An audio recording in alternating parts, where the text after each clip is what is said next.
ফিরে এলাম বিরতির পর। হোয়াটসঅ্যাপের নির্বাচন কমিশনের বার্তা ঘিরে বিতর্ক। এসআইআর সংক্রান্ত সরকারি বার্তা যাচ্ছে হোয়াটসঅ্যাপেই, অভিযোগে শিলমোহর।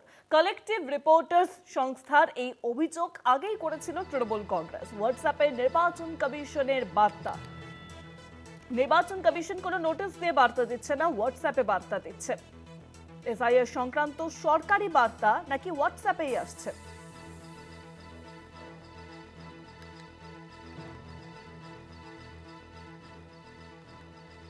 ফোন লাইনের সঙ্গে রয়েছেন আমাদের মুখ্য রাজনৈতিক বিশ্লেষক জয়ন্ত ঘোষাল। জয়ন্ত বাবু, হোয়াটসঅ্যাপে নাকি নির্বাচন কমিশনের বার্তা এবং তা ঘিরে ইতিমধ্যেই শোরগোল শুরু হয়েছে।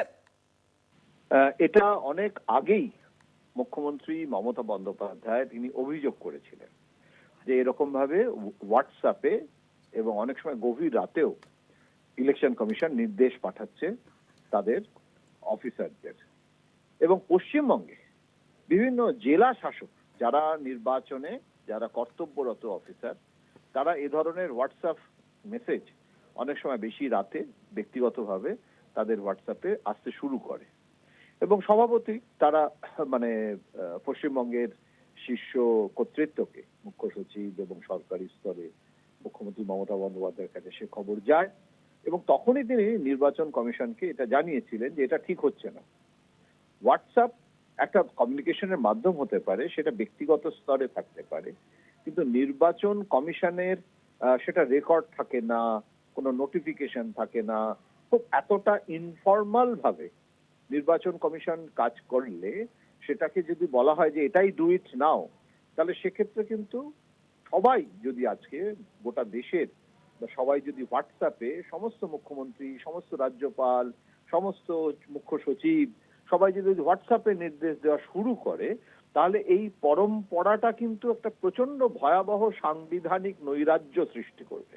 তার কারণটা হচ্ছে যে এটার তো কোনো দায়িত্ব কোনো বোধ থাকবে না, তার কোনো অ্যাকাউন্টেবিলিটি যেটাকে বলে সেটা থাকবে না। এবং এই যে অভিযোগটা, সেই অভিযোগটা এখন নিশ্চিত হয়েছে। তার কারণটা হচ্ছে যে একটা ইনফর্মাল অর্ডার যে নির্বাচন কমিশন পশ্চিমবঙ্গের অফিসারদের কাছে যে পাঠিয়েছে, সেইটা এখন এসে গেছে। তার স্ক্রিনশট তারা সমস্ত ভেরিফাই করে দেখেছে যে হ্যাঁ, নির্বাচন কমিশন এটা করছে। সুতরাং এই ধরনের অভিযোগ, সেটা দেখা যাচ্ছে যে অভিযোগটা প্রমাণ হয়ে গেছে।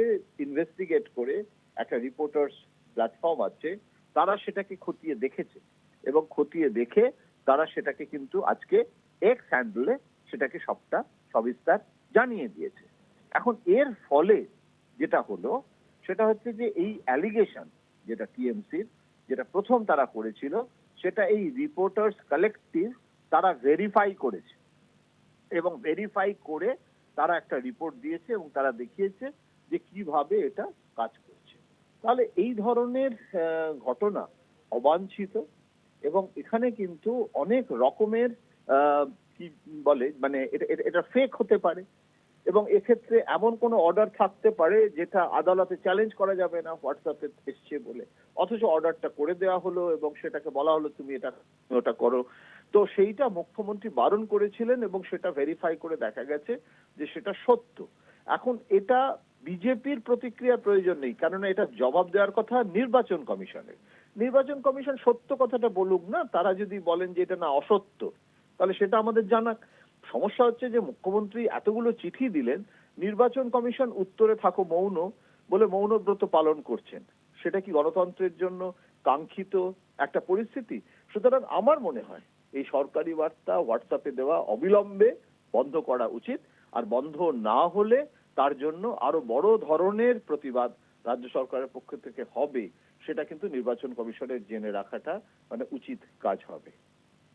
অনেক ধন্যবাদ জয়ন্ত দা। ফোন লাইনের সঙ্গে ছিলেন আমাদের মুখ্য রাজনৈতিক বিশ্লেষক জয়ন্ত ঘোষাল।